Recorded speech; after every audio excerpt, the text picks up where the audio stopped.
Welcome to our virtual try-on project. In this project, we are going to take an input either through image, video, or the live stream by using the webcam.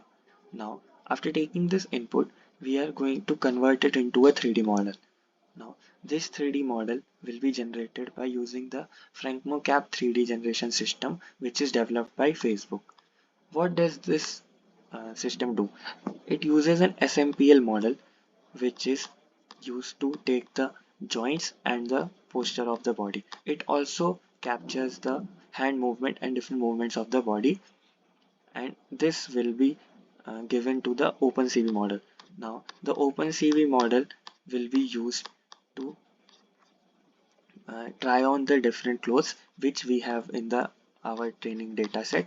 Now, these all we also have a change button to change our clothes. Whenever our hand will go to the change button, it will change the clothes that we are wearing. Now let's see the video demonstration of this.